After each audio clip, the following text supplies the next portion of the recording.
bum, bum.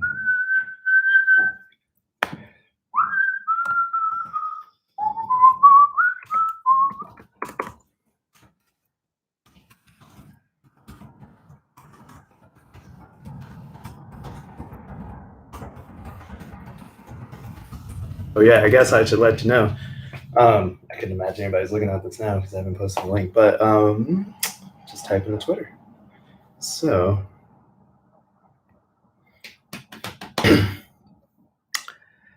all right, we're doing something new. Doing something new. All right, so what I want to do is talk about creating a change jar. There you go, live, first blooper. When I say a change jar, I'm really just making a play.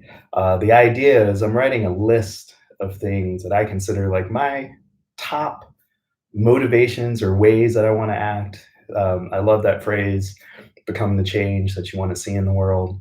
And when I use that or when I think about it and internalize it, the challenge, a lot of time, the most common challenge to that is, well, why don't I go do X, Y, Z? You know, so if talking about world peace and it's like, well, why don't you do this? Or the latest example was guns and gun violence. And they were like, well, what would you do if somebody was going to shoot you or da da da? And it's the key is one, I don't really know what I would do if somebody were going to, you know, do something horrible to me. But that's not the way I live my life. I live my life in terms of how do I want to treat others, right? With the ultimate goal of if I treat everybody a certain way and then they treat other people that same way, eventually it makes a circle and comes back to me. So if I give you a loaf of bread with my right hand and you accept it with your left hand, you break off a piece and you pass that loaf to the person next to you with your right hand and they take it with their left hand. By the time we get around that circle, might need a few loaves of bread, but everybody will have been fed. And no one person is sitting there with two hands on a loaf of bread where they can only fit one handful in their mouth. So that's the kind of that's the idea and the kind of things I think about when I think about how I want to treat others. I just want my actions to come back to me. Another example is pay it forward. So enough beating on the same idea, but that inspired me today. So I'm going to share that inspiration because that's what I do as a broken path shaman. And I forgot to introduce myself. I'm Trey Grisby, known as the Broken Path Shaman. You can find me on Twitter, starting up a YouTube channel, waiting for all the permissions to go through. And the idea is to share some live stuff with you, some videos, and some inspiration. So listen while you listen to it, or listen while you learn from a new age shaman, creating things through intuition and inspiration. So the change jar is actually going to be my top 5 list of things I'd like to change. So it's reversed to me. I'm gonna read these to you. Hopefully when I show this video, it'll be right side. But change jar number 1 is love and be loved. And these are in order. Second is act with intent. Third is develop deeper empathy. Fourth, improve my listening. And 5, use words, not fists. So those are the changes. They're going to go into this beautiful jar that a friend of mine gave us some food in and never took back. Used it a couple times, but still haven't been able to get it back to them. But they have a book of mine, so I think it's fair and equitable trade at the moment.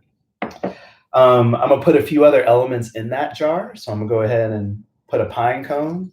I love the symbology of pine cones. I think they have the Fibonacci pattern on the back. Acorns, I think, have a similar thing. So pine cones are pretty inspirational to me and life in general. And then I had an old gift family member gave to me, this little globe. It was the cutest little thing. Just, kind of remind myself about the world and everything. So got all of my elements together with a better camera. And over time, I'll upgrade this video and you could see everything together. But until that time happens, you just have to listen to me. So first, what I recommend is let's go ahead and take that jar right? Oh, and it doesn't have to be a jar. I wanted to say, I have this old skull that I love. Reminds me of Harry Dresden. Yes, it does. Harry Dresden used to have this spirit that he kept in a head. Love the books. Great job, Jim Butcher. But I don't always know what to put in this, so it changes. Literally, I put change in here and just collected it, keys, whatever. But right now it's in a transition. So what I say, just props to whoever made that. What I say is let's go ahead and keep our minds open. But for me, I'm gonna use a jar, and part of the reason I chose this jar is because I could see through it. So I thought that was a neat element. But so we have our jar. We're gonna go ahead and read the elements into the jar. So kind of trap that sound, right? Trey Grisby, change jar. Number 1, love and be loved. Number 2, act with intent. Number 3, develop deeper empathy. Number 4, improve my listening. Number 5, use words, not fist. Oh, I love that. It fogged up. Kind of show that my words got in there. Go ahead and put that little pine cone in there and just drop that bit of the earth. Oh yeah. Now I want to kind of trap it with a little bit of my breath, right? That was kind of neat how it fogged up. So it's going away pretty quick, but let's just trap that power of breath in there. There we go. We're just gonna snap on these little things right there, clamps. Kind of got it. There we go. Don't know how to use a clamp. Got glass chipping. Got a little crazy. All right, so there we go. That's a change jar. Go ahead and make one for yourself. I'm gonna go ahead and put that up on the altar for a little bit because that seems like a righteous place for it. And hope you enjoyed it. Thank you. Oh yeah, you can also follow me on Twitter. You can like and subscribe to my channel on YouTube. And I try and give you daily meditation on YouTube and weekly fun tips. They're pagan-based fun tips, shaman-based fun tips, but weekly fun tips on Sunday through Twitter. So follow me there, and I'll see you later.